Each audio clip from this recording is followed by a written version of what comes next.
원시 시대로 돌아가고 싶습니까? 지금 당장 우리 앞에 무릎 꿇으시오. 그리고 이어진 40조의 협박. 한 국가의 운명을 송두리째 앗아가려는 중국의 횡포였습니다. 협약서에 서명을 하라고 하더군요. 그러면 다시 살려주겠다고 말입니다. 아니, 중국, 이게 지금 못하는 짓입니까? 장난칩니까? 그렇게 페루는 무너졌습니다. 미국, 독일, 일본, 그 어떤 나라도 손 내밀지 않았죠. 그래서 그들이 움직였습니다. 다들 아시죠? 네, 바로 단 4글자. 대한민국입니다. 120초, 단 3분. 한국이 페루의 역사를 바꿔준 시간 말이죠. 전 세계를 뒤흔들어 버린 대한민국의 충격적인 이야기, 지금 시작합니다. 그 전에 잠깐 1초 만에 누를 수 있는 좋아요 버튼을 꾹 눌러주시면 영상 제작에 아주 큰 힘이 됩니다. 그럼 바로 시작하겠습니다. 항만 전체 마비, 해군 레이더 블랙아웃, 병원 응급실 패닉. 여러분은 한 나라가 3분 만에 멈출 수 있다고 생각하십니까? 저도 그날 전까지는 불가능하다고 여겼습니다. 하지만 새벽 3시 17분, 그 불가능이 현실이 됐죠. 그리고 곧 깨달았습니다. 이건 시작에 불과하다는 걸 말입니다. 저는 마르코 바르가스, 페루 경제개발부 차관으로 20년간 이 나라의 발전을 위해 일해왔죠. 중국의 무상 원조로 우리나라 인프라를 구축할 때도 이게 바로 우리가 꿈꿔온 발전이구나 하며 감격했던 사람입니다. 하지만 그날 새벽 저는 깨달았습니다.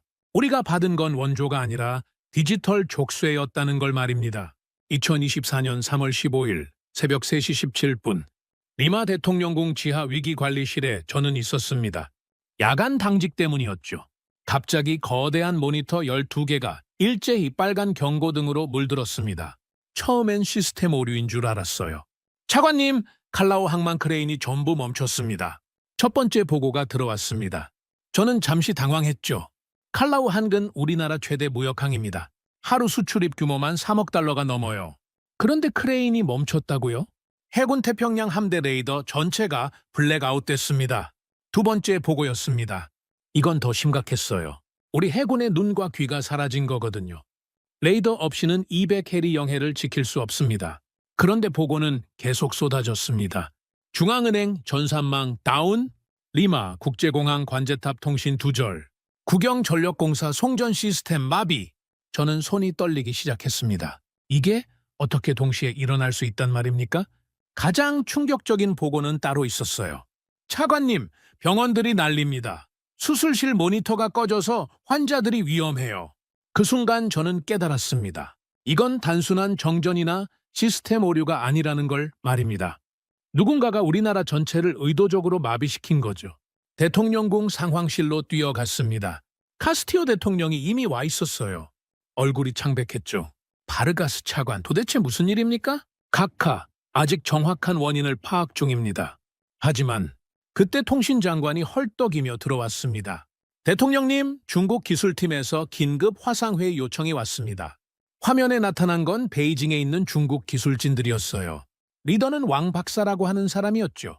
그의 표정이 묘했습니다. 걱정스러워 보이면서도 어딘가 여유로웠어요. 페루 정부 관계자 여러분, 안타까운 소식을 전해드립니다. 왕 박사의 목소리는 차분했습니다. 너무 차분해서 오히려 소름이 돋았죠. 시스템 전체에 치명적인 오류가 발생했습니다. 복구에는 상당한 시간이 필요할 것 같습니다. 얼마나 걸립니까? 대통령이 물었어요. 글쎄요. 최소 수개월은 봐야겠습니다. 물론 우리가 전력을 다해 지원한다면 24시간 내에도 가능하겠지만요. 24시간? 저는 귀를 의심했습니다. 방금 전까지 수개월이라고 했는데 갑자기 24시간이라고요? 어떤 조건입니까? 제가 물었습니다. 왕 박사의 입꼬리가 살짝 올라갔어요. 간단합니다. 디지털 실크로드 심화 협력 협정에 서명만 해주시면 됩니다. 이미 초안은 준비되어 있습니다. 그 순간 회의실이 정적에 빠졌습니다. 저는 직감했어요. 이게 우연이 아니라는 걸 말입니다.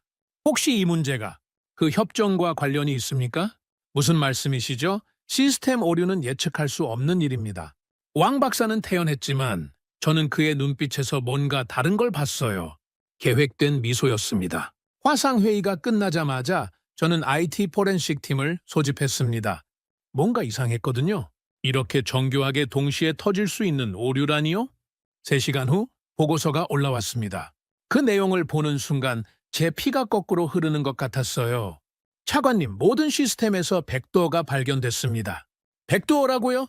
네, 외부에서 원격으로 시스템을 제어할 수 있는 숨겨진 통로들이요. 그것도 한두 개가 아니라 수십 개씩 심어져 있었습니다. 포렌식 전문가가 화면을 가리켰어요. 복잡한 코드들 사이에 숨어있는 작은 프로그램들이 보였습니다.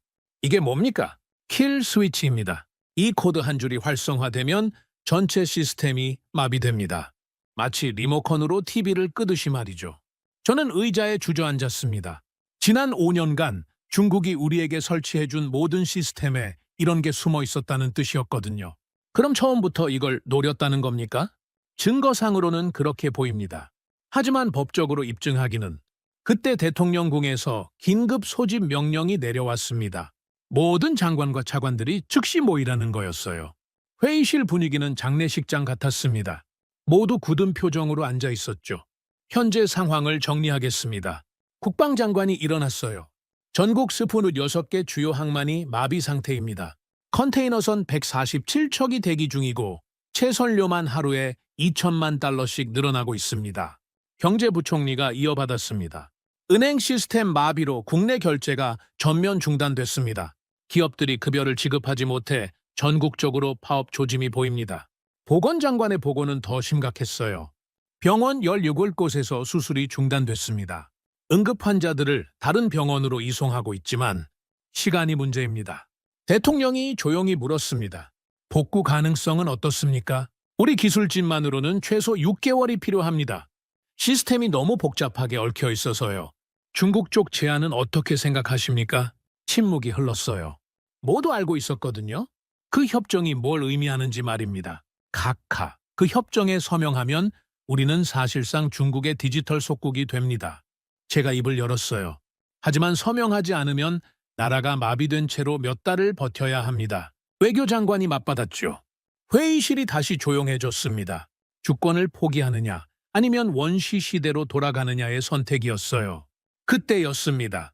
회의실 뒤편에서 조심스럽게 손을 든 사람이 있었어요. 젊은 IT 분석관이었습니다. 신뢰합니다. 혹시 다른 방법은 검토해 보셨습니까? 다른 방법이라니? 한국의 전자정부 모델 말입니다. 순간 회의실이 술렁였습니다. 한국이라고요? 한국이 어떻게 우리를 도울 수 있다는 겁니까? 아직 확실하지는 않습니다만 한국은 세계에서 가장 앞선 전자정부 시스템을 가지고 있습니다. 그리고 무엇보다 젊은 분석관이 잠시 망설이더니 말했어요. 한국은 조건 없이 도와주는 것으로 유명합니다. 그 순간 저는 이상한 감정을 느꼈습니다. 절망 속에서 피어오르는 작은 희망 같은 거였어요. 한국, 제가 중얼거렸습니다. 그 이름이 왜 이렇게 따뜻하게 들리는 걸까요? 회의는 일단 휴후했습니다. 하지만 저는 알고 있었어요. 이제 정말로 선택해야 할 시간이 왔다는 걸 말입니다. 중국의 협박을 받아들일 것인가 아니면 한국이라는 새로운 가능성에 모든 걸 걸어볼 것인가. 그날 밤 저는 잠들 수 없었습니다. 창밖으로 보이는 리마 시내는 평소보다 어두웠어요. 정전으로 인해 가로등 절반이 꺼져 있었거든요. 하지만 저는 그 어둠 속에서 하나의 확신을 얻었습니다. 우리에게는 다른 길이 있다는 것을 말입니다. 그 다음날 아침 저는 한 가지 결심을 했습니다. 한국이라는 가능성을 직접 확인해 보겠다는 거였죠. 우선 우리 외교부의 비공식 채널을 통해 접촉을 시도했습니다. 평소라면 이런 일은 정식 외교 경로를 거쳐야 하지만 시간이 없었거든요. 매 시간마다 우리나라 경제 손실이 1,000만 달러씩 늘어나고 있었으니까요. 한국 대사관에 연결 부탁드립니다. 통화가 연결되기까지 몇 분 걸렸어요. 그동안 저는 가슴이 두근거렸습니다. 과연 한국이 우리를 도와줄 수 있을까요? 안녕하세요. 페루 경제개발부 바르가스 차관입니다. 아, 차관님, 상황은 들었습니다. 매우 심각하다고 하던데요? 한국 대사의 목소리에는 진짜 걱정이 담겨 있었어요.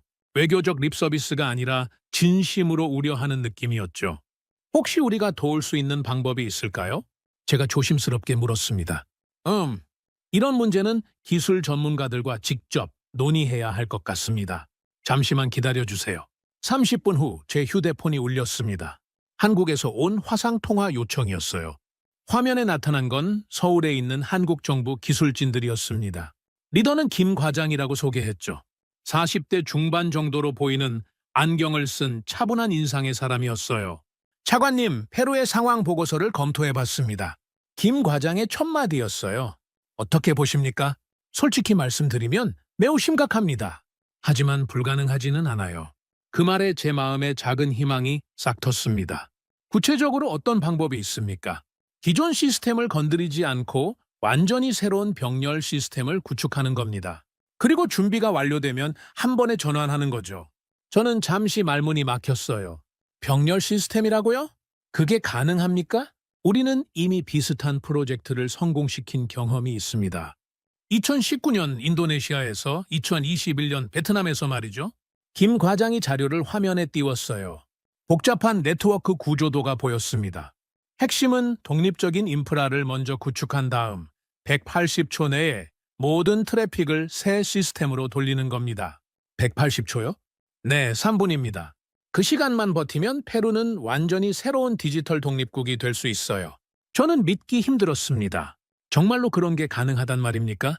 시간은 얼마나 걸립니까? 7일입니다. 일주일이요? 제가 되물었어요. 너무 짧은 시간 아닙니까? 우리 팀은 이런 긴급 상황에 특화되어 있습니다. 18명의 전문가가 투입되면 충분해요. 그때 제가 가장 궁금했던 걸 물어봤습니다. 조건은 무엇입니까? 순간 화상통화 화면이 조용해졌어요. 김 과장이 동료들과 잠시 시선을 나누더니 말했습니다. 조건은 없습니다. 예? 저는 귀를 의심했어요. 조건이 없다고요? 다만 한 가지 부탁이 있습니다. 말씀해보세요. 페루가 자립에 성공하면 언젠가 다른 어려움에 처한 나라를 도와주세요. 우리가 페루를 돕듯이 말이죠. 그 순간 저는 소름이 돋았습니다. 이게 진짜 외교입니까? 대가를 요구하는 게 아니라 연대를 청하다니요. 그게 전부입니까? 네, 그게 전부입니다. 우리는 페루의 성공이 곧 우리의 성공이라고 생각합니다. 화상통화가 끝난 후 저는 한동안 멍하니 앉아 있었어요. 중국은 우리를 협박했는데 한국은 조건 없이 손을 내밀고 있었거든요. 바로 대통령궁으로 달려갔습니다. 긴급회의를 소집해야 했어요. 카카, 한국에서 연락이 왔습니다. 어떤 내용입니까? 7일 만에 완전히 새로운 시스템을 구축할 수 있다고 합니다. 회의실이 웅성거렸어요. 모든 장관들이 의아한 표정을 지었죠. 조건은 뭡니까? 경제부총리가 물었어요. 조건은 없습니다. 다만 우리가 성공하면 다른 나라도 도와달라고 하더군요. 그게 전부라고요? 재정장관이 믿기 힘들다는 표정을 지었습니다. 네, 그게 전부입니다. 그때 국방장관이 회의적인 목소리로 말했어요.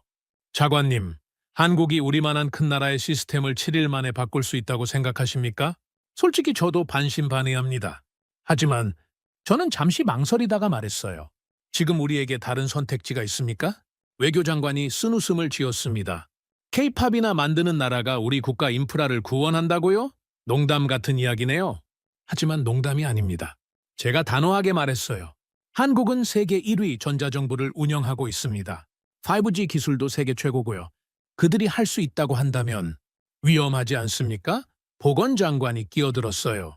만약 실패하면 우리는 더 큰 혼란에 빠질 수도 있어요. 지금보다 더 나빠질 게 있습니까? 저는 반문했습니다. 병원에서는 매일 환자들이 위험에 처하고 항만에서는 채선료가 쌓이고 은행에서는 결제를 할 수 없어요.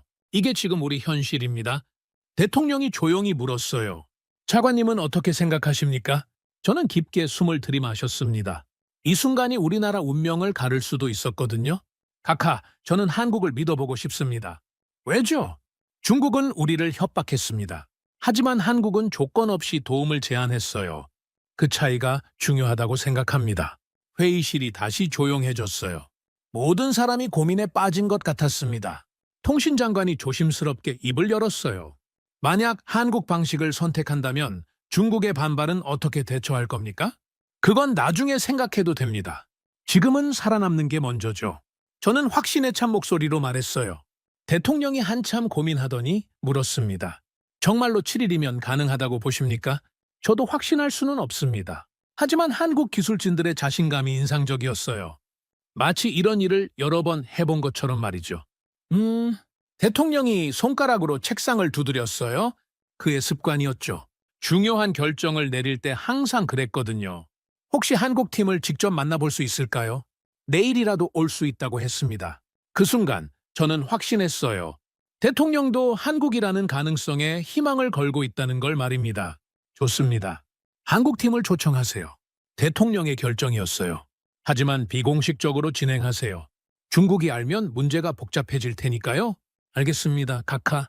회의가 끝나고 저는 즉시 한국 대사관에 연락했습니다. 내일 오실 수 있습니까? 이미 준비하고 있었습니다. 내일 새벽편으로 출발하겠습니다. 김 과장의 대답은 신속했어요. 마치 우리의 요청을 예상하고 있었던 것처럼 말이죠. 그날 밤 저는 창밖을 바라보며 생각했습니다. 정말로 한국이 우리를 구할 수 있을까요? 아니면 이것도 또 다른 함정일까요? 하지만 한 가지는 확실했어요. 우리에게는 시도해볼 권리가 있다는 것이었습니다. 중국의 협박에 굴복하느니 한국의 선의에 모든 걸 걸어보는 게 낫다고 생각했거든요. 다음 날이면 한국팀이 도착할 예정이었습니다. 그들이 정말로 기적을 만들어낼 수 있을까요? 저는 간절히 기도했습니다. 우리나라에 다시 희망이 찾아오기를 말이죠. 다음 날 새벽 6시, 저는 호르헤 차베스 국제공항에 나가 있었습니다. 한국팀이 도착하는 시간이었거든요. 비공식 입국이라 일반 승객들과 섞여서 올 예정이었어요. 공항 도착 게이트에서 기다리는데 솔직히 긴장됐습니다. 과연 어떤 사람들이 올까요? 거대한 장비들을 끌고 올까요? 차관님, 저희입니다. 뒤에서 누군가 한국어로 말했어요. 돌아보니 40대 중반의 안경 쓴 남자가 서 있었습니다. 어제 화상통화로 만났던 김 과장이었죠. 김 과장님, 어서 오세요. 저는 반갑게 인사했습니다. 팀원들을 소개해드리겠습니다. 김 과장 뒤에 18명이 더 있었어요. 모두 30대에서 50대 사이의 엔지니어들이었습니다. 그런데 뭔가 이상했어요. 장비는 어디 있습니까? 제가 물었습니다. 저는 거대한 서버나 복잡한 통신 장비들을 예상했거든요. 여기 있습니다. 김 과장이 작은 캐리어 가방을 가리켰어요. 18명이 가져온 게 고작 캐리어 10개 정도였습니다. 이게 전부입니까? 저는 믿기 힘들었어요. 이런 작은 가방들로 우리나라 전체 시스템을 바꿀 수 있다고요? 네, 이게 전부입니다. 요즘은 클라우드 시대거든요. 팀원 중 한 명이 웃으며 말했어요. 노트북과 소형 서버, 그리고 위성통신 모듈만 있으면 충분합니다. 저는 놀랐습니다. 노트북 몇 대와 소형 서버가 전부라니요. 이게 정말 가능한 일입니까? 공항에서 바로 대통령궁으로 향했습니다. 비밀 회의실에서 첫 브리핑이 예정되어 있었거든요. 회의실에는 주요 장관들과 기술진들이 모여 있었어요. 모두 호기심과 의구심이 섞인 표정이었죠. 자, 그럼 시작하겠습니다. 김 과장이 노트북을 열었어요. 곧 대형 스크린에 복잡한 네트워크 구조도가 나타났습니다. 현재 페루의 시스템 구조는 이렇습니다. 화면에 빨간색 선들로 연결된 복잡한 그림이 보였어요. 모든 시스템이 중국 중앙 서버에 의존하고 있습니다. 마치 거미줄처럼 연결되어 있죠. 정말 거미줄 같았습니다. 하나의 중심점에서 모든 선이 뻗어나가는 구조였어요. 문제는 이 중심점을 중국이 완전히 통제하고 있다는 겁니다. 김 과장이 중앙에 빨간 점을 가리켰어요. 우리의 해결책은 이겁니다. 새로운 화면이 나타났습니다. 이번에는 파란색 선들이 완전히 다른 패턴을 그리고 있었어요. 기존 시스템은 그대로 두고 완전히 독립적인 병렬 네트워크를 구축하는 겁니다. 병렬 네트워크요? 국방장관이 물었어요. 네, 쉽게 말하면 집은 그대로 두고 가구와 배선만 완전히 바꾸는 겁니다. 한국 팀원 중 한 명이 설명했어요. 기존 하드웨어는 건드리지 않고 소프트웨어와 통신 프로토콜만 교체합니다. 저는 점점 흥미로워졌어요. 정말 그런 게 가능하단 말입니까? 구체적인 절차를 설명해 드리겠습니다. 김 과장이 새 슬라이드를 열었어요. 1단계 위성 백홀 네트워크 구축, 2단계 분산형 로컬 서버 설치, 3단계 암호화된 메쉬 네트워크 연결, 4단계 180초 동시 전환. 180초요? 경제부총리가 놀란 목소리로 물었어요. 네, 3분입니다. 김 과장이 확신에 찬 목소리로 답했어요. 그 시간 동안 모든 시스템이 멈춥니까? 네, 하지만 3분 후에는 완전히 새로운 시스템으로 작동하게 됩니다. 회의실이 웅성거렸어요. 모든 사람이 걱정스러운 표정을 지었죠. 3분 동안 전국이 멈춘다고요? 보건장관이 우려를 표했어요. 병원은 어떻게 됩니까? 수술 중인 환자들은요? 응급의료 시스템은 별도의 배터리 백업으로 운영됩니다. 한국팀의 의료 전문가가 답했어요. 180초는 배터리로 충분히 버틸 수 있는 시간입니다. 항공기는 어떻습니까? 교통장관이 물었어요. 관제탑 시스템도 독립적인 백업이 있습니다. 3분간은 수동 운영이 가능하고요. 저는 감탄했습니다. 정말 모든 걸 고려했구나 싶었거든요. 그런데 만약 실패하면 어떻게 됩니까? 재정장관이 가장 핵심적인 질문을 했어요. 실패할 경우 기존 시스템으로 자동 복귀됩니다. 김 과장이 차분하게 답했어요. 우리는 항상 백업 플랜을 준비합니다. 얼마나 확신하십니까? 대통령이 직접 물었어요. 김 과장이 잠시 동료들과 시선을 나누더니 말했습니다. 95% 확신합니다. 95%면 충분하지 않습니까? 저는 생각했어요. 지금 우리 상황에서 95%는 기적 같은 확률이었거든요. 그런데 작업 기간이 정말 7일입니까?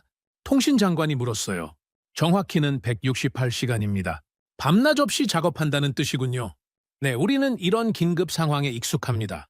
한국 팀원들의 눈빛이 결연했어요. 정말 해낼 수 있을 것 같았습니다. 혹시 중국에서 방해하면 어떻게 됩니까? 외교장관이 걱정스럽게 물었어요. 그들은 우리가 뭘 하는지 모를 겁니다. 김 과장이 미소를 지었어요. 기존 시스템은 그대로 두니까요. 우리는 그냥 그림자처럼 작업할 뿐입니다. 그 말에 저는 소름이 돋았어요. 그림자처럼 작업한다니 뭔가 특수부대 같은 느낌이었거든요. 그럼 이 프로젝트에 이름을 붙여야겠군요. 대통령이 말했어요. 무슨 이름이 좋을까요? 해군 참모총장이 입을 열었습니다. 콘도르는 어떻습니까? 콘도르요? 네, 안데스 산맥의 콘도르처럼 높이 날아올라 자유를 되찾는다는 의미로요. 저는 그 이름이 마음에 들었어요. 콘도르는 우리 페루의 상징이기도 하거든요. 오퍼레이션 콘도르. 김 과장이 말했어요. 좋은 이름입니다. 우리도 그렇게 부르겠습니다. 회의실에 있던 모든 사람이 고개를 끄덕였어요. 그 순간 우리는 하나의 팀이 된 느낌이었습니다. 그럼 언제 시작합니까? 지금 당장 시작하겠습니다. 김 과장의 답은 신속했어요. 우선 전국의 통신 인프라 현황을 파악해야 합니다. 한국 팀원들이 벌써 노트북을 열고 있었어요.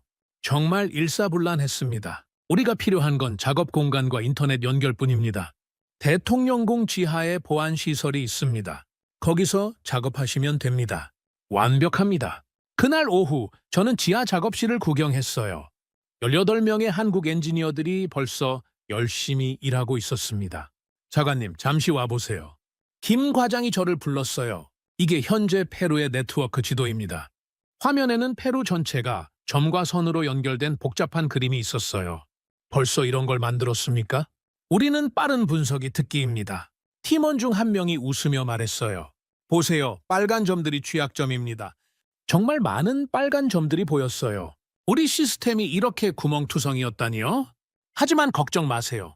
일주일 후에는 모든 빨간 점이 파란 점으로 바뀔 겁니다. 저는 희망을 느꼈어요. 정말로 우리가 자유를 되찾을 수 있을 것 같았거든요.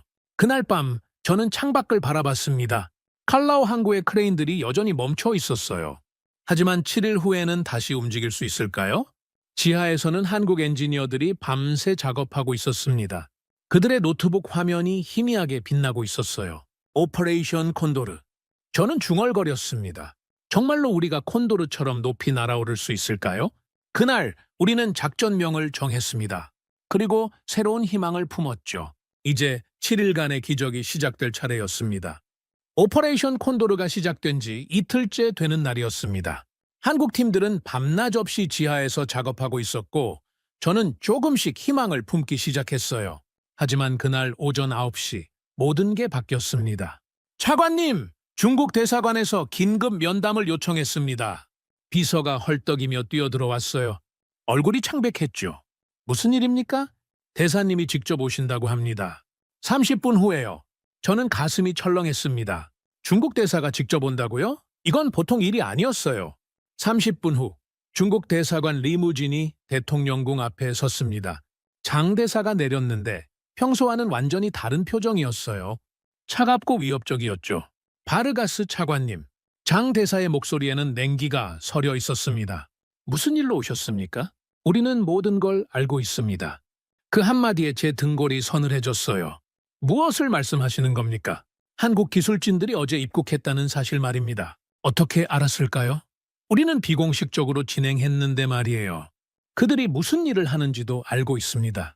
장 대사가 냉소적으로 웃었어요. 페루 정부가 우리를 배신하려 한다는 것도 말이죠. 배신이란요? 저는 반발했습니다. 우리는 단지 다양한 가능성을 검토하고 있을 뿐입니다. 가능성이라고요? 장 대사의 목소리가 한 옥타브 높아졌어요. 바르가스 차관님, 당신들이 지금 무엇을 하고 있는지 정확히 아십니까? 그가 서류 봉투를 꺼냈습니다. 이것 좀 보세요. 봉투 안에는 사진들이 들어 있었어요. 한국팀이 공항에 도착하는 사진, 대통령궁으로 들어가는 사진, 심지어 지하 작업실 입구 사진까지 있었습니다. 우리는 모든 걸 지켜보고 있었습니다. 제 손이 떨렸어요. 이렇게까지 감시당하고 있었다니요. 경고합니다. 즉시 한국팀을 돌려보내세요. 만약 거부하면 어떻게 됩니까? 제가 용기를 내어 물었어요. 페루와 중국 간의 모든 협력 관계가 종료됩니다. 장 대사의 목소리는 차갑게 식어 있었어요. 40조 원의 인프라 투자, 무역 협정, 기술 지원, 모든 것이 사라집니다. 그게 협박입니까? 협박이 아니라 경고입니다. 우리는 배신자와는 일하지 않거든요.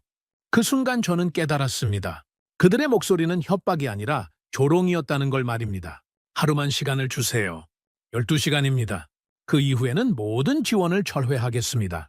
장 대사가 나간 후 저는 한동안 멍하니 앉아 있었어요. 정말로 선택해야 할 시간이 온 겁니다. 그런데 더 큰 문제가 기다리고 있었어요. 오후 2시 제 휴대폰에 뉴스 알림이 쏟아지기 시작했습니다. 페루 정부, 한국 해커팀 은밀 입국 허용, 중국 원조 뒤통수 친 무능 정부, 국가 기밀 외부 유출 의혹, 언론전이 시작된 겁니다. TV를 켜보니 상황은 더 심각했어요. 모든 뉴스 채널에서 우리 정부를 공격하고 있었습니다. 페루 정부가 중국의 선의를 배신하고 한국의 미검증 기술에 나라를 맡겼다. 한국팀의 정체는 무엇인가? 해커인가? 스파이인가? 40조 원 투자를 날린 무능한 정부, 신문은 우리를 무능하다고 조롱했고 거리는 분노로 들끓었습니다.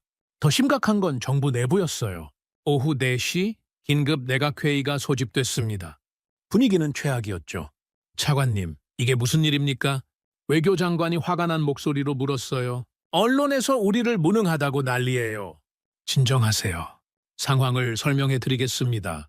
설명이 필요한 게 아닙니다. 재정장관이 소리쳤어요. 지금 중국에서 모든 투자를 철회하겠다고 하는데 우리 경제는 어떻게 됩니까? 40조 원이에요. 40조 원. 경제부총리도 가세했습니다. 한국이 그만한 돈을 대신 투자해 줄 수 있습니까? 회의실이 아수라장이 됐어요. 모든 사람이 동시에 소리치고 있었습니다. 조용히 하세요. 대통령이 손바닥으로 책상을 내려쳤어요. 하나씩 차근차근 정리합시다. 각하, 제 생각에는 한국팀을 돌려보내는 게 맞습니다. 친중파 장관 중 한 명이 말했어요. 중국과의 관계가 더 중요하지 않습니까? 맞습니다. 우리가 지금까지 쌓아온 관계를 하루아침에 버릴 순 없어요. 다른 장관도 동조했습니다. 저는 점점 고립되어 가고 있었어요. 모든 사람이 한국팀을 포기하자고 하고 있었거든요. 차관님은 어떻게 생각하십니까? 대통령이 저를 바라봤어요. 모든 시선이 저에게 집중됐습니다. 저는 잠시 망설였어요. 정말로 어려운 선택이었거든요.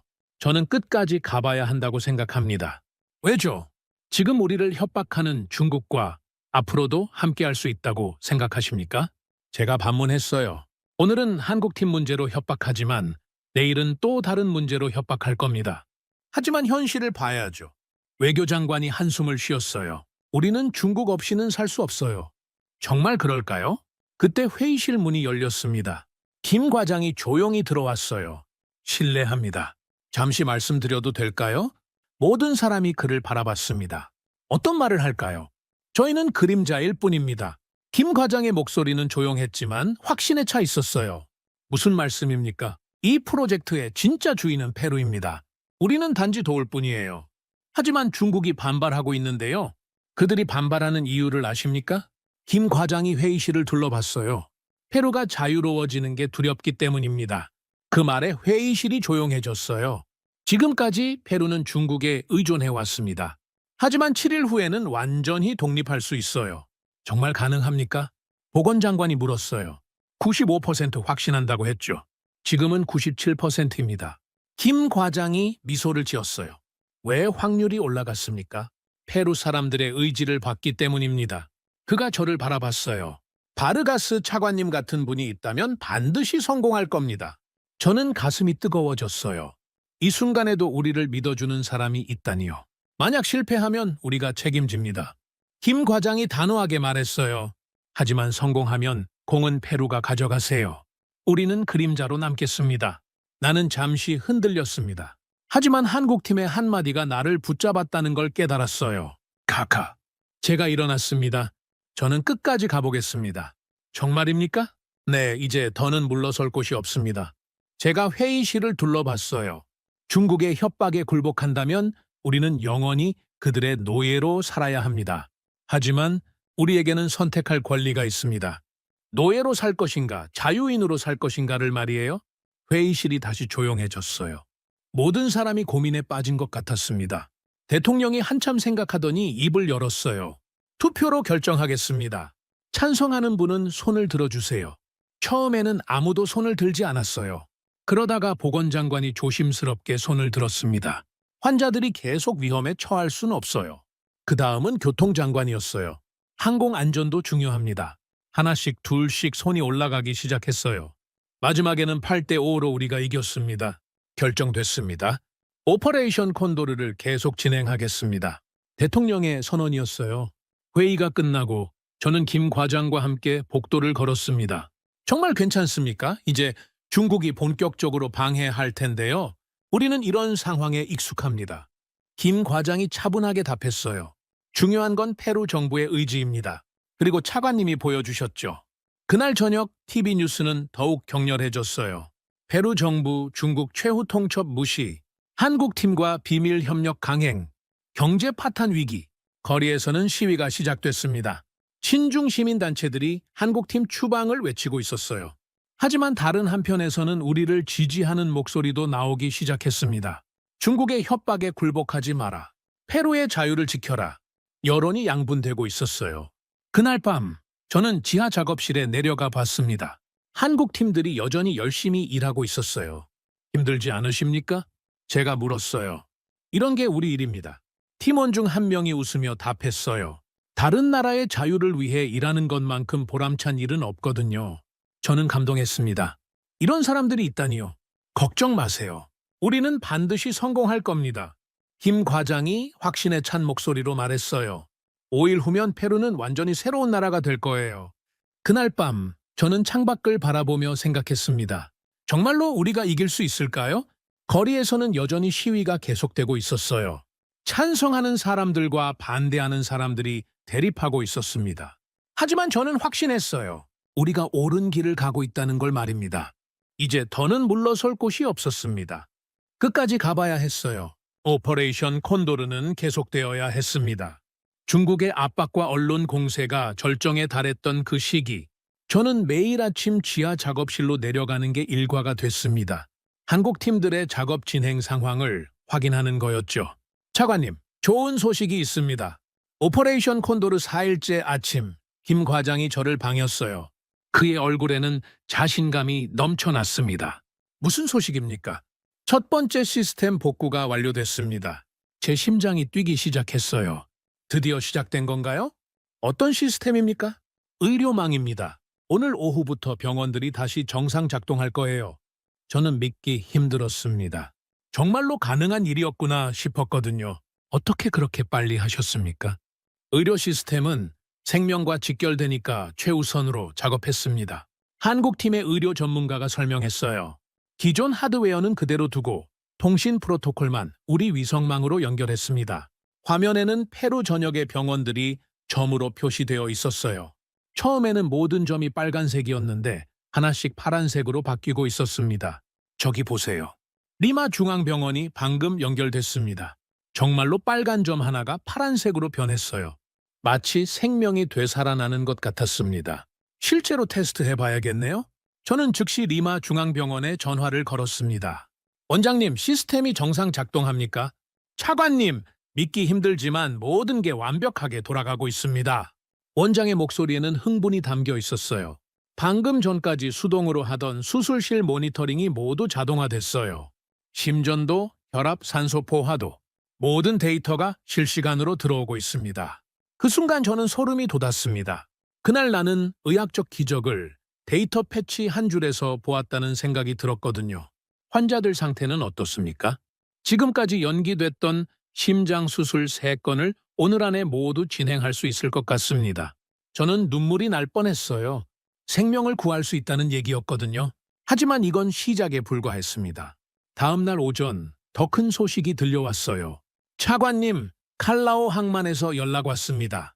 비서가 뛰어들어왔어요. 무슨 일입니까? 크레인이 움직이기 시작했다고 합니다. 저는 즉시 칼라오 항구로 달려갔습니다. 정말로 거대한 컨테이너 크레인들이 움직이고 있었어요. 지난 일주일간 멈춰있던 그 크레인들이 말이죠. 항만청장님, 제가 항만청장을 찾았어요. 차관님, 기적입니다. 기적이에요. 항만청장이 흥분해서 말했어요. 어제까지 꿈쩍도 안 하던 크레인 20대가 모두 정상 작동하고 있어요. 저는 크레인들이 컨테이너를 들어올리는 모습을 바라봤습니다. 컨테이너가 움직이자 항만 노동자들이 눈물을 흘렸다는 걸 저는 직접 목격했어요. 대기 중인 컨테이너선은 몇 척입니까? 147척이었는데 이제 하루에 20척씩 처리할 수 있을 것 같습니다. 채선료는 어떻게 됩니까? 이미 5천만 달러가 누적됐지만 앞으로는 더 이상 늘지 않을 거예요. 저는 안도의 한숨을 쉬었습니다. 경제적 출혈을 막을 수 있게 된 거였죠. 그런데 정말 놀라운 건 따로 있었어요. 크레인을 조작하던 한 노동자가 저에게 다가왔습니다. 차관님, 한국 사람들이 이걸 고쳐줬다는 게 사실입니까? 네, 그렇습니다. 정말 고마운 분들이네요. 우리 가족이 먹고 살 수 있게 해줬으니까요. 그 말에 제 가슴이 뜨거워졌어요. 기술이 단순히 시스템을 복구하는 게 아니라 사람들의 삶을 되돌려주고 있었거든요. 3일째에는 더욱 드라마틱한 일이 벌어졌습니다. 새벽 5시 해군본부에서 긴급 연락이 왔어요. 차관님, 레이더가 복구됐습니다. 해군 참모총장의 목소리였어요. 어떤 레이더입니까? 태평양 함대 전체 레이더 그리드입니다. 200해리 영의 전체가 다시 보여요. 저는 즉시 해군 본부로 향했습니다. 작전 상황실에 들어서니 거대한 레이더 스크린에 수많은 점들이 움직이고 있었어요. 저 점들이 뭡니까? 어선들입니다. 그리고 참모총장이 화면에 한 점을 가리켰어요. 저기 보이는 빨간 점은 불법 밀수선입니다. 밀수선이요? 네, 지난 일주일간 레이더가 꺼져 있는 동안 우리 영해로 들어온 것 같습니다. 즉시 해군 순찰함이 출동했어요. 2시간 후 밀수선을 납포했다는 소식이 들려왔습니다. 차관님, 코카인 2톤을 실은 콜롬비아 선박이었습니다. 레이더에 찍힌 점 하나가 우리 바다를 되찾았다는 신호였다는 생각이 들었어요. 하지만 정말 감동적인 장면은 어촌에서 벌어졌습니다. 4일째, 저는 북부 해안의 작은 어촌 마을을 방문했어요. 한국 팀원 2명이 그곳에서 위성통신 장비를 설치하고 있었거든요. 여기서 뭘 하고 계신가요? 제가 물었어요. 어민들을 위한 통신망을 복구하고 있습니다. 비옷을 입은 한국 엔지니어가 답했어요. 비가 오는데도 작업을 계속하고 있었습니다. 지난 일주일간 이 마을은 완전히 고립됐어요. 육지와 연락이 안 돼서 물고기를 팔 수도 없었거든요. 마을 이장이 설명했어요. 그런데 이분들이 와서 위성 안테나를 설치해 주더니 갑자기 모든 게 연결됐어요. 정말로 작은 위성 안테나 하나가 마을 전체를 되살려 놓았더군요. 이제 리마 시장에 직접 연락해서 물고기 가격을 협상할 수 있어요. 어부 한 명이 기뻐하며 말했어요. 한국 분들 덕분입니다. 그때 마을 사람들이 하나둘 모여들기 시작했어요. 그들의 눈빛에는 감사가 가득했습니다. 차관님, 한국이 정말 우리를 도와주는 건가요? 한 아주머니가 물었어요. 네, 그렇습니다. 조건도 없이요? 네, 조건 없이 도와주고 있습니다. 그 순간 마을 사람들이 박수를 치기 시작했어요. 어떤 사람은 눈물을 흘리기도 했습니다. 감사하다고 전해주세요. 우리가 한국을 잊지 않겠다고요. 저는 목이 메었어요. 이런 순수한 감사를 받을 자격이 있을까 싶었거든요. 그날 저녁, 리마로 돌아가는 길에 라디오를 켰습니다. 뉴스에서는 놀라운 변화를 보도하고 있었어요. 페루 전역에서 시스템 복구 소식이 들려오고 있습니다. 리마 중앙병원, 정상 진료 재개, 칼라오 항만, 컨테이너 처리 정상화, 해군, 영해 통제권 회복. 하지만 더 중요한 건 시민들의 반응이었습니다. 시민 여러분, 지금 어떤 생각이십니까? 기자가 거리 인터뷰를 하고 있었어요. 한국이 정말 우리를 도와주고 있는 것 같아요. 중국은 협박만 했는데 한국은 실제로 문제를 해결해주고 있어요. 우리 아버지가 항만에서 일하시는데 오늘 처음으로 웃으면서 집에 오셨어요. 민중이 말하기 시작했습니다. 중국은 협박했고 한국은 도왔다고 말이죠. 5일째 되는 날 상황은 완전히 뒤바뀌었어요. 아침 뉴스를 보니 여론조사 결과가 나와 있었습니다. 한국팀 지지율 73%, 중국 협력 지지율 27%. 불과 일주일 전만 해도 정반대였는데 말이죠. 거리 시위도 바뀌었어요. 이제는 한국팀 지지 현수막이 더 많이 보였습니다. 그라시아스 코레아, 고마워요 한국. 시민들이 광장에서 촛불을 들고 외치고 있었어요. 저는 지하 작업실로 내려가서 김 과장을 찾았습니다. 덕분에 기적이 일어나고 있습니다. 아직 끝나지 않았습니다. 김 과장이 진지한 표정으로 말했어요. 가장 어려운 부분이 남아 있어요. 무엇입니까? 최종 전환입니다. 180초 동안 모든 시스템을 새 네트워크로 옮기는 작업이죠. 화면에는 복잡한 타임라인이 표시되어 있었어요. 만약 실패하면 어떻게 됩니까? 지금까지의 모든 노력이 물거품이 될 수도 있습니다. 저는 긴장됐어요. 하지만 동시에 확신도 들었습니다. 하지만 성공할 거라고 믿습니다.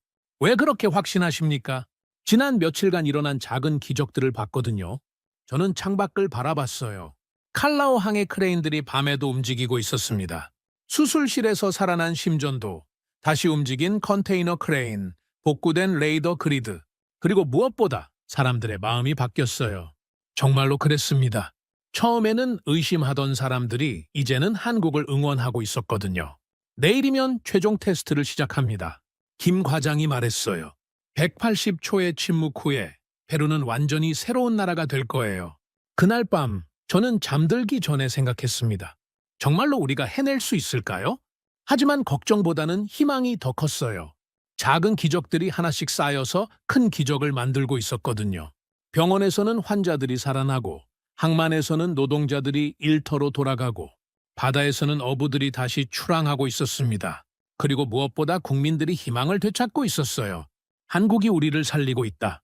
이제 모든 사람이 그렇게 말하고 있었습니다. 내일이면 정말로 마지막 시험이 시작될 예정이었어요. 180초의 침묵을 견뎌내고 완전한 자유를 되찾을 수 있을까요? 저는 간절히 기도했습니다. 우리의 작은 기적들이 마침내 큰 기적으로 완성되기를 말이죠. 오퍼레이션 콘도르 6일째, 마침내 최후의 시험이 다가왔습니다. 새벽 4시, 저는 비상벨 소리에 잠에서 깼어요. 휴대폰에 긴급 메시지가 쏟아지고 있었습니다. 차관님, 중국이 모든 시스템을 셧다운시켰습니다. 전국 완전 암흑 상태. 응급 상황 발생.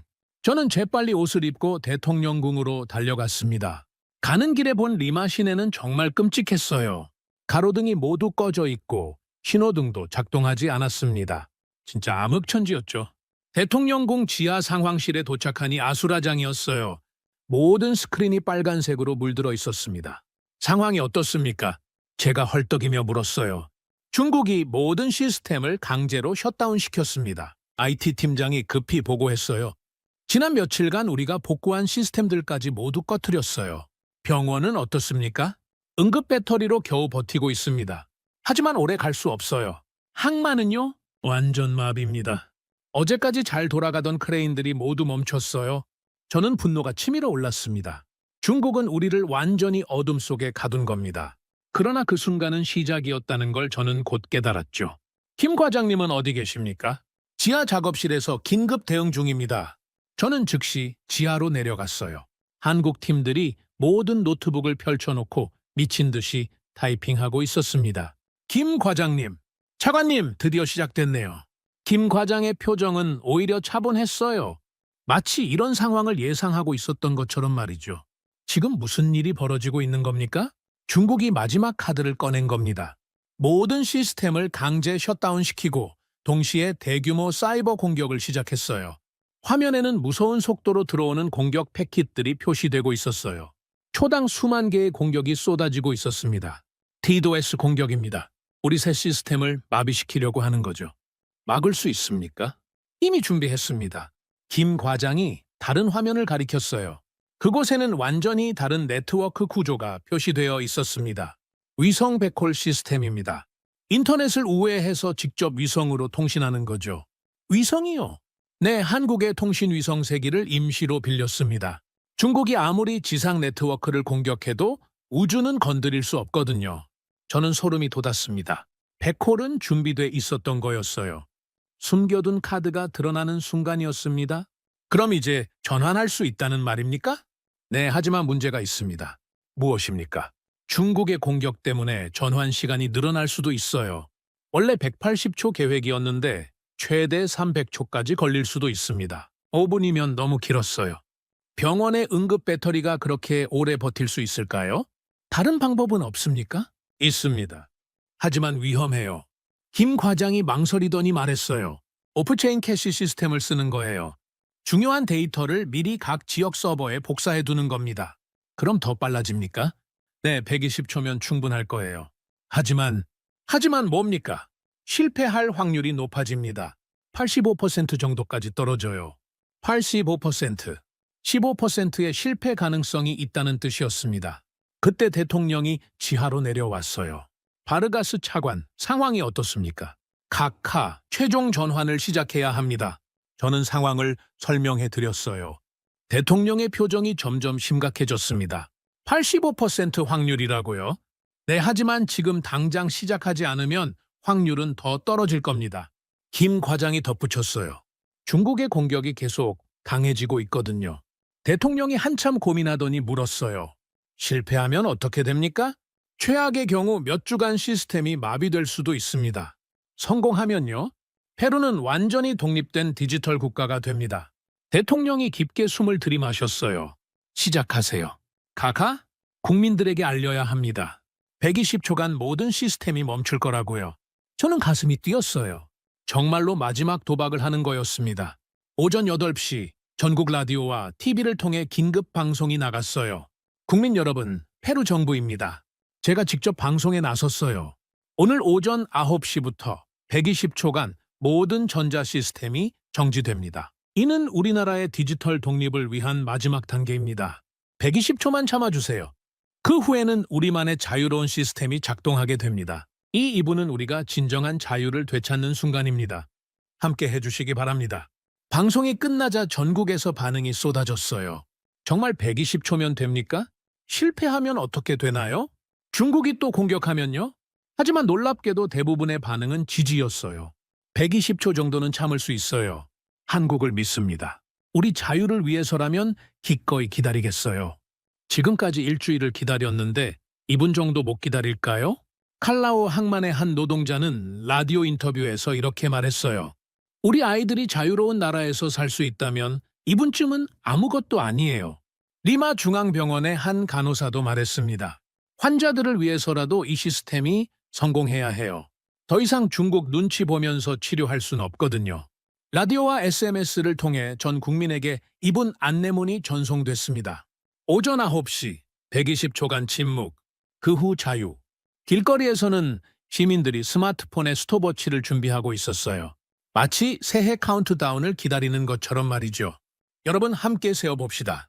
광장에 모인 시민들이 외쳤어요. 한 노인은 손수건으로 눈물을 닦으며 말했습니다. 70년을 살면서 이런 순간을 보게 될 줄 몰랐어요. 우리가 정말 독립하는 거군요. 젊은 어머니는 아이의 손을 잡으며 말했어요. 얘야, 이 순간을 잘 기억해둬. 오늘 우리나라가 진짜 자유로워지는 날이란다. 오전 8시 55분 지하 작업실은 극도로 긴장된 분위기였습니다. 모든 시스템 준비 완료. 위성 연결 정상. 오프체인 캐시 동기화 100%. 한국 팀원들이 하나씩 보고했어요. 의료 시스템 백업 완료. 항만 시스템 동기화 완료. 해군 레이더 캐시 준비 완료. T5분. 김 과장이 카운트다운을 시작했어요. 마지막 점검 시작합니다. 모든 화면에서 초록색 불빛이 깜빡였어요. 모든 준비가 완료됐다는 신호였습니다. 이때 한국 팀원 중 한 명이 걱정스러운 표정으로 말했어요. 과장님, 중국의 공격이 더 강해지고 있습니다. 얼마나요? 초당 10만 패키까지 올라갔어요. 김 과장이 잠시 고민하더니 말했습니다. 괜찮습니다. 위성 연결은 지상 공격과 무관해요. 3분! 제 심장이 미친 듯이 뛰었어요. 정말로 120초 동안 온 나라가 멈춘다는 게 믿어지지 않았거든요. 그때 또 다른 보고가 들어왔어요. 차관님, 전국 각지에서 지지 메시지가 쏟아지고 있습니다. 어떤 내용입니까? 아레키파에서 한국과 함께 자유로 라는 현수막을 걸었다고 합니다. 쿠스코에서는 시민들이 태극기를 그려서 들고 나왔어요. 트루히오에서도 오퍼레이션 콘도르 성공을 기원하는 미사를 드리고 있다고 합니다. 전국 곳곳에서 우리를 응원하고 있었어요. 이런 지지가 있다면 반드시 성공할 수 있을 것 같았습니다. T1분! 카카, 마지막 승인을 부탁드립니다.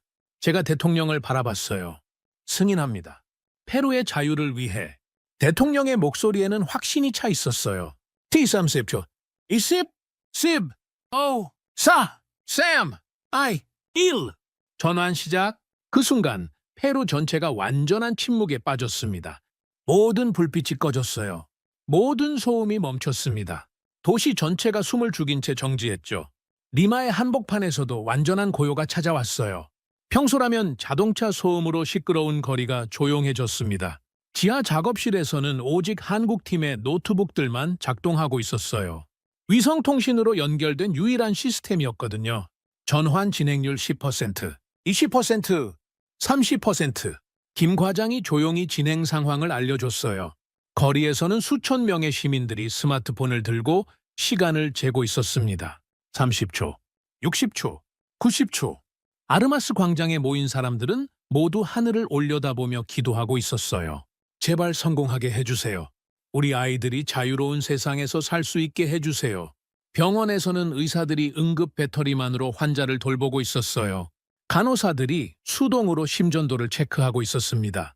환자 상태 정상입니다. 배터리 잔량 70%, 30초만 더 버티면 됩니다. 항만에서는 모든 크레인이 멈춰 있었어요. 하지만 노동자들은 걱정하지 않았습니다.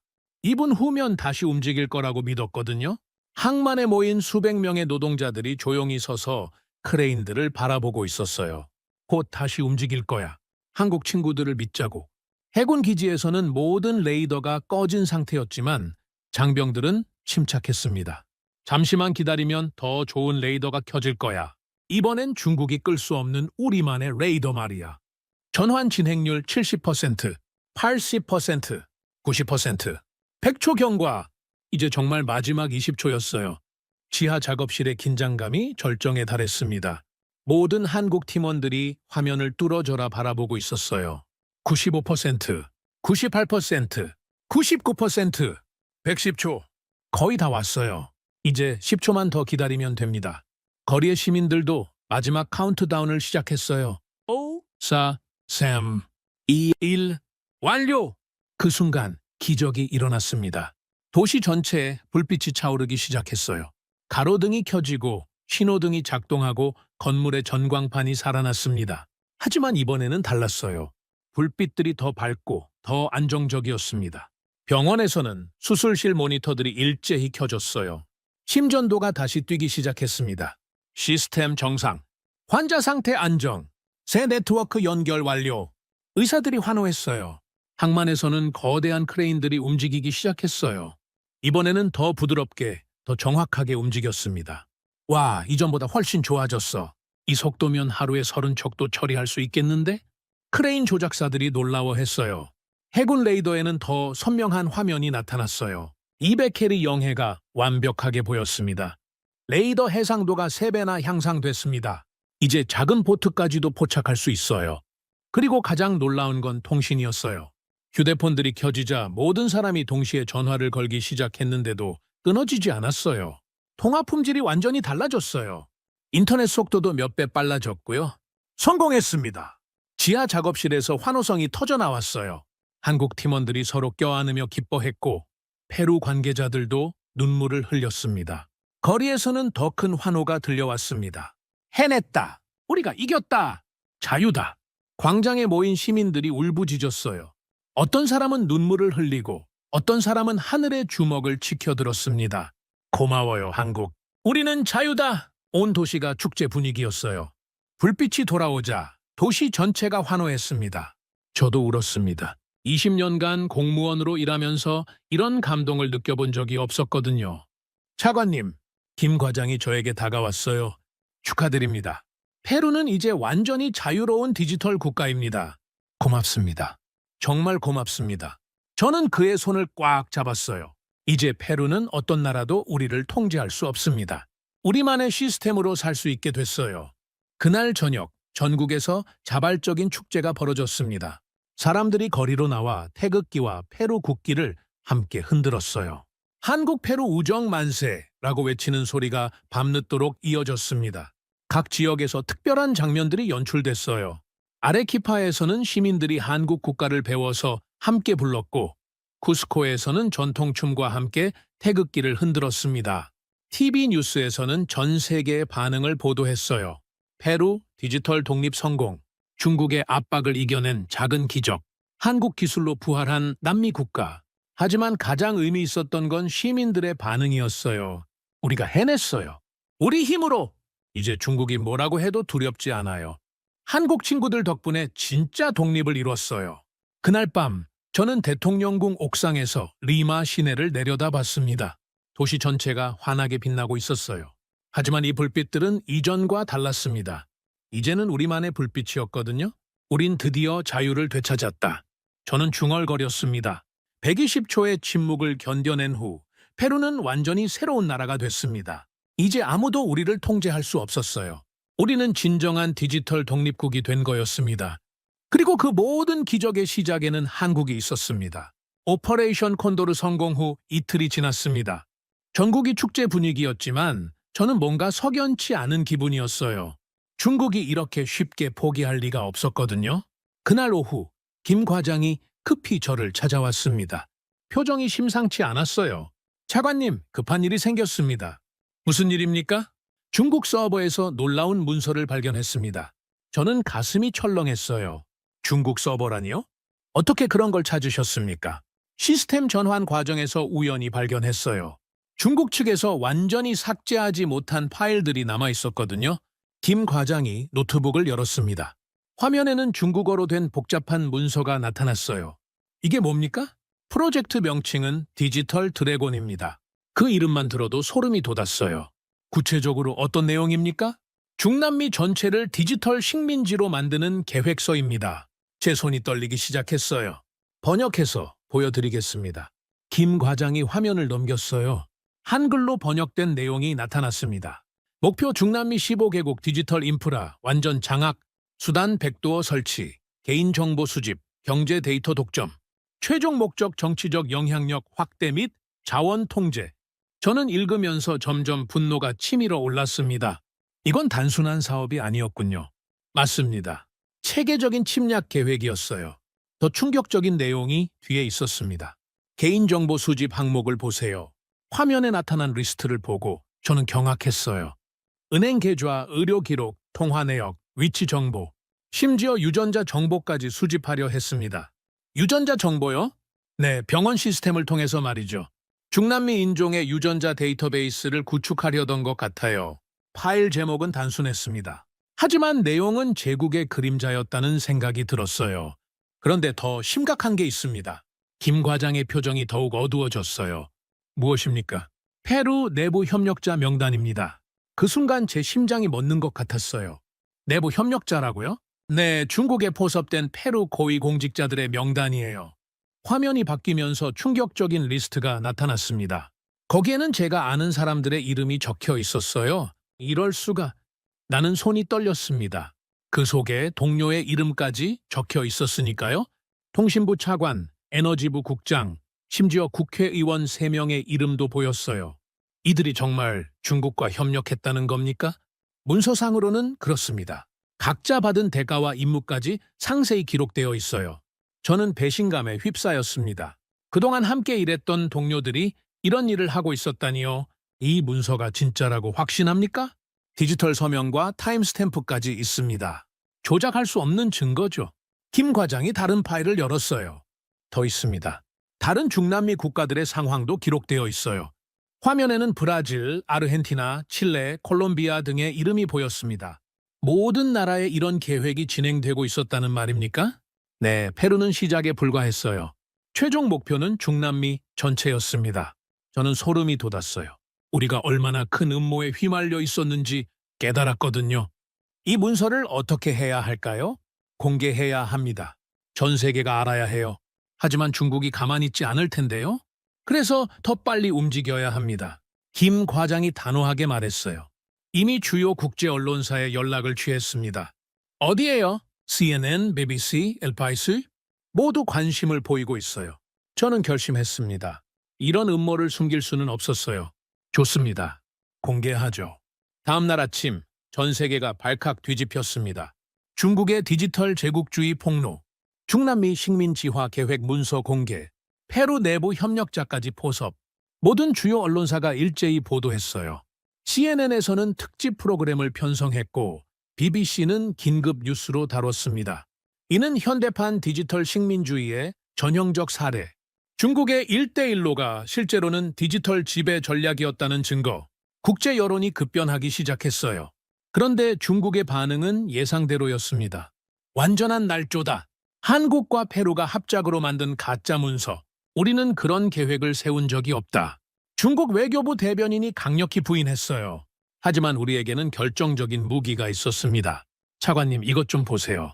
김 과장이 새로운 화면을 보여줬어요. 블록체인 기록입니다. 블록체인이요? 네, 모든 문서가 블록체인에 저장되어 있어요. 생성 시간과 수정 이력이 모두 기록되어 있습니다. 화면에는 복잡한 해시값들과 타임스탬프가 표시되어 있었어요. 이게 무슨 의미입니까? 조작이 불가능하다는 뜻이에요? 블록체인은 거짓말하지 않거든요. 그 순간 저는 확신했어요. 우리가 진실을 가지고 있다는 걸 말이죠. 오후 2시 저는 긴급 기자회견을 열었습니다. 대통령궁 대강당에는 수십 명의 기자들이 몰려 있었어요. 국내외 언론사가 모두 참석했습니다. 페루 국민 여러분, 그리고 전 세계 여러분, 제가 단상에 섰습니다. 오늘 저는 충격적인 진실을 공개하려 합니다. 플래시가 터지기 시작했어요. 중국의 소위 무상 원조는 사실 우리를 디지털 노예로 만들려는 계획이었습니다. 기자들이 웅성거렸어요. 그들은 우리 시스템에 백도어를 심었고 개인정보를 수집했으며 심지어 페루 정부 내부까지 포섭했습니다. 구체적인 증거가 있습니까? 한 기자가 질문했어요. 있습니다. 모든 문서가 블록체인에 기록되어 있어서 조작이 불가능합니다. 저는 준비한 자료를 공개했어요. 이것이 디지털 드래곤 프로젝트의 실체입니다. 기자들이 자료를 받아보더니 경악했어요. 이 문서가 진짜라면 국제법 위반 아닙니까? 당연합니다. 이는 명백한 주권 침해 행위예요. 중국이 부인하고 있는데요. 부인한다고 사실이 바뀌지는 않습니다. 증거가 명확하니까요. 기자회견이 끝나자 전 세계 반응이 쏟아졌어요. 페루 정부의 용기 있는 폭로, 디지털 시대의 새로운 식민주의, 중국의 1대1로 전략 재검토 필요, 각국 정부도 반응하기 시작했어요. 미국 국무부 심각한 우려를 표명한다. 유럽연합 디지털 주권 침해에 대해 강력 규탄, 일본 외무성 동맹국들과 대응 방안 논의 중, 하지만 가장 중요한 건 중남미 국가들의 반응이었어요. 브라질 우리도 시스템 점검에 착수하겠다. 칠레 페루와 연대하며 진상조사 시작. 콜롬비아 디지털 독립을 위한 협력 방안 모색. 멕시코 중국과의 모든 디지털 협력 재검토. 파급 효과가 예상보다 훨씬 컸어요. 그날 저녁 저는 대통령과 함께 상황을 점검했습니다. 차관님, 정말 잘하셨습니다. 각하, 이제 시작일 뿐입니다. 앞으로 어떻게 될까요? 중국이 강력히 반발할 것 같습니다. 하지만 우리는 진실을 가지고 있어요. 정말로 그날 밤부터 중국의 반격이 시작됐어요. 페루 정부 무책임한 가짜뉴스 유포, 한국과 합작한 반중 선전 활동, 경제 보복 조치 검토 중. 하지만 이미 늦었어요. 진실은 이미 세상에 퍼져나갔거든요. 며칠 후 더 놀라운 소식이 들려왔어요. 독일에서 중국 화웨이 장비에서 비슷한 백도어가 발견됐다는 거였어요. 호주에서도 같은 문제가 발견됐고요. 차관님, 우리가 물꼬를 튼 것 같습니다. 김 과장이 뉴스를 보며 말했어요. 이제 전 세계가 중국의 디지털 전략을 의심하기 시작했어요. 저는 뿌듯했습니다. 우리의 작은 용기가 세계를 바꾸기 시작한 거였어요. 그런데 가장 중요한 건 따로 있습니다. 무엇입니까? 페루 국민들이 진실을 알게 됐다는 거예요. 정말로 그랬어요. 거리에서는 시민들이 자발적으로 시위를 벌이고 있었습니다. 중국의 거짓말을 폭로하라. 디지털 독립 만세. 진실을 숨기지 마라. 그 순간 나는 확신했습니다. 역사는 바뀌었다는 걸 말이에요. 세계의 카메라 앞에서 나는 말했습니다. 우리의 친구는 한국이다. 그들은 조건 없이 우리를 도왔고 진실까지 밝혀줬다. 그 순간 국민들은 박수쳤고 나는 울었습니다. 이제 아무도 우리를 속일 수 없었어요. 진실이 밝혀진 이상 우리는 더 이상 누구의 노예도 아니었습니다. 디지털 드래곤 프로젝트 폭로 후 석 달이 지났습니다. 그동안 놀라운 변화들이 일어났어요. 가장 먼저 움직인 건 칠레였습니다. 바르가스 차관님, 칠레에서 연락이 왔습니다. 외교부 직원이 급히 달려왔어요. 무슨 내용입니까? 우리와 같은 시스템을 도입하고 싶다고 합니다. 저는 가슴이 뛰었어요. 다른 나라들이 우리에게 손을 내밀다니요. 구체적으로 어떤 요청입니까? 칠레 전체 항만 시스템을 페루 모델로 바꾸고 싶다고 하네요. 일주일 후 김 과장과 함께 산티아고로 날아갔습니다. 칠레 정부와의 첫 번째 협력 회의였어요. 바르가스 차관님, 정말 반갑습니다. 칠레 디지털 혁신부 장관이 저를 맞았어요. 페루의 용기 덕분에 우리도 눈을 뜰 수 있었습니다. 무슨 말씀이신지요? 우리도 시스템을 점검해 봤더니 백도어가 발견됐어요. 페루처럼 완전히 갈아엎어야겠더군요. 그날 회의에서 놀라운 제안이 나왔어요. 혹시 다른 나라들과 함께 연합을 만들면 어떨까요? 연합이요? 네, 디지털 독립을 위한 중남미 연합 말입니다. 저는 흥미로웠어요. 우리만의 힘으로는 한계가 있었거든요. 한국도 함께 참여할 수 있을까요? 당연히 환영입니다. 한국은 우리의 해방자잖아요. 한 달 후 콜롬비아에서도 연락이 왔어요. 그 다음엔 멕시코, 브라질까지 관심을 보였습니다. 차관님, 대단한 일이 벌어지고 있습니다. 김 과장이 흥분해서 말했어요. 지금까지 7개국이 참여 의사를 밝혔어요. 정말 놀라운 일이었어요. 페루에서 시작된 작은 변화가 대륙 전체로 번져나가고 있었거든요. 다른 나라들이 우리에게 손을 내밀었다는 사실에 저는 자부심과 동시에 책임감을 느꼈어요. 6개월 후 드디어 역사적인 순간이 왔습니다. 리마에서 디지털 자유연합 창설 총회가 열렸어요. 중남미 9개국과 한국이 참여했습니다. 오늘 우리는 새로운 역사를 씁니다. 제가 개회사를 했어요. 디지털 독점과 지배가 아닌 공유와 자립의 길을 선택합니다. 각국 대표들이 박수를 쳤어요. 정말 감동적인 순간이었습니다. 한국 대표로 온 김 과장이 연단에 섰어요. 한국은 여러분과 함께 디지털 자유의 길을 걷겠습니다. 우리의 기술과 경험을 모두 공유하겠습니다. 조건 없이 말이죠. 그 순간 저는 기뻤습니다. 정말 믿을 만한 동반자를 만난 거였어요. 연합의 원칙도 정했어요. 첫째, 독점과 지배 거부. 둘째, 기술과 지식의 자유로운 공유. 셋째, 각국의 디지털 주권 존중. 넷째, 투명하고 개방적인 협력. 디지털 자유 연합 깃발이 펄럭였습니다. 파란 바탕에 하얀 비둘기와 지구가 그려진 아름다운 깃발이었어요. 1년이 지나자 정말 놀라운 변화가 일어났습니다. 차관님, 믿을 수 없는 소식입니다. 경제부 직원이 뛰어들어왔어요. 무슨 일입니까? 우리가 기술을 수출하게 됐어요. 기술 수출이요? 저는 귀를 의심했어요. 1년 전만 해도 우리는 기술을 수입하기도 바빴는데 말이죠. 어느 나라예요? 파라과이와 우루과이입니다. 우리 시스템을 도입하고 싶다고 하네요. 페루의 이름이 이제 기술 수출국 명단에 올랐다는 게 믿어지지 않았어요. 더 놀라운 건 경제 지표였어요. 차관님, 작년 대비 GDP가 12% 성장했습니다. 12%요? 네, 특히 디지털 경제 분야가 폭발적으로 성장했어요. 항만 효율성도 300% 향상됐고 의료 시스템 만족도도 90%를 넘었어요. 정말 기적 같은 변화였어요. 그해 겨울 저에게 특별한 기회가 왔습니다. 차관님, 유엔에서 연설 요청이 왔습니다. 유엔에서요? 네, 디지털 자유에 관한 특별 총회에서 기조 연설을 해달라고 하네요. 제가 유엔 총회에서 연설한다고요? 꿈 같은 일이었어요.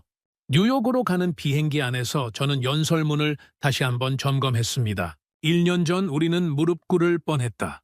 오늘 우리는 당당히 서 있다. 이 문장으로 시작하기로 했어요. 유엔 총회장의 선이 정말 떨렸어요. 193개국 대표들이 저를 바라보고 있었거든요. 존경하는 각국 대표 여러분, 제가 마이크 앞에 섰습니다. 1년 전 페루는 디지털 노예였습니다. 하지만 오늘 우리는 자유인으로 서 있습니다. 총회장이 조용해졌어요. 우리를 구원한 건 무력이 아니라 연대였습니다. 조건 없는 한국의 도움과 진실을 향한 용기였습니다. 디지털 시대에도 자유와 주권은 가능합니다. 우리가 그 증거입니다. 박수가 터져 나왔어요. 몇몇 대표들은 일어서서 박수를 쳤습니다. 기술은 무기가 아니라 자유의 도구가 되어야 합니다. 독점이 아니라 공유가 되어야 하고 지배가 아니라 해방이 되어야 합니다. 페루는 이제 외칩니다. 우린 더 이상 디지털의 노예가 아니다. 그 순간 총회장 전체가 기립박수를 쳤어요. 정말 감동적인 순간이었습니다. 연설이 끝난 후 여러 나라 대표들이 저에게 다가왔어요. 페루의 용기에 감사드립니다. 우리도 디지털 자유연합에 참여하고 싶습니다. 한국 모델을 도입할 수 있을까요? 페루가 세계의 주목을 받고 있었어요. 한국 대사도 저에게 인사했습니다. 바르가스 차관님, 정말 자랑스럽습니다. 한국과 페루의 우정이 세계를 바꾸고 있어요. 그날 밤 호텔에서 뉴스를 봤는데 제 연설이 전 세계로 중계되고 있었어요. 페루 차관, 유엔서 디지털 자유선언, 중남미 연합, 새로운 모델 제시, 기술 공유의 새로운 패러다임. 리마로 돌아와서 가장 먼저 간 곳은 페루 해군 사관학교였어요. 차관님, 어서 오세요. 사관학교 교장이 방이었습니다. 새로운 교육 과정을 보여드리고 싶어서 모셨어요. 강의실에 들어가니 생도들이 열심히 공부하고 있었어요. 그런데 교과서가 특별했습니다. 사이버 보안학 개론, 디지털 주권론, 한국식 정보보호 기법. 아이들의 교과서 첫 장엔 쓰여 있었습니다. 기술은 자유다. 생도들아, 무엇을 배우고 있나? 제가 물었어요. 차관님, 사이버 방어 기법을 배우고 있습니다. 한 생도가 대답했어요. 한국 선생님이 가르쳐 주신 거예요? 정말로 한국에서 온 교관이 강의하고 있었어요. 페루는 이제 누구도 우리를 해킹할 수 없어요. 다른 생도가 자랑스럽게 말했어요. 우리가 배운 기술로 다른 나라도 도와줄 거예요. 그 말에 제 가슴이 뜨거워졌어요. 아이들이 배웠다는 거였어요. 기술은 자유의 언어라는 걸 말이죠. 교실 벽에는 여러 나라 국기가 걸려 있었어요. 페루 국기 옆에는 태극기가 나란히 걸려 있었습니다. 선생님이 말씀하셨어요. 한국과 페루는 영원한 친구라고요. 한 여학생이 말했어요. 우리도 언젠가 한국에 가서 더 배우고 싶어요. 그날 오후 저는 대통령궁 옥상에 올라가 리마 시내를 내려다봤습니다. 칼라오 항구에서는 크레인들이 바쁘게 움직이고 있었어요. 하지만 이제는 우리만의 시스템으로 돌아가고 있었습니다. 병원에서는 한국식 의료정보 시스템으로 더 많은 생명을 구하고 있었고, 학교에서는 아이들이 디지털 자유의 꿈을 키우고 있었어요. 거리 곳곳에는 그라치아트 코레아라고 쓰인 벽화들이 보였습니다. 시민들이 직접 그린 거였어요. 그 순간 저는 확신했습니다. 역사는 정말로 바뀌었다는 걸 말이죠.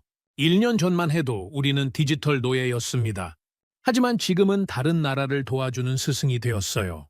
페루에서 시작된 디지털 자유의 바람이 이제 전 세계로 퍼져나가고 있었습니다. 그리고 그 시작점에는 한국의 조건 없는 도움이 있었어요. 고맙습니다, 한국. 저는 중얼거렸습니다. 여러분 덕분에 우리가 진짜 자유를 찾았습니다. 이제 페루는 누구의 속국도 아니었어요. 우리는 당당한 독립국이었고 다른 나라를 도울 수 있는 능력까지 갖췄습니다. 그 길의 시작에 한국이 있었다는 사실을 저는 결코 잊지 않을 것입니다. 오늘의 사연은 여기까지입니다. 구독과 좋아요는 영상 제작에 아주 큰 힘이 됩니다. 지금까지 감동테라스 저는 소희였습니다. 오늘도 우리 구독자님들의 가정에 따뜻한 행복이 가득하시길 진심으로 바라겠습니다. 긴 영상 끝까지 시청해주셔서 정말 감사합니다. 내일 더 좋은 이야기로 찾아뵙겠습니다. 감사합니다.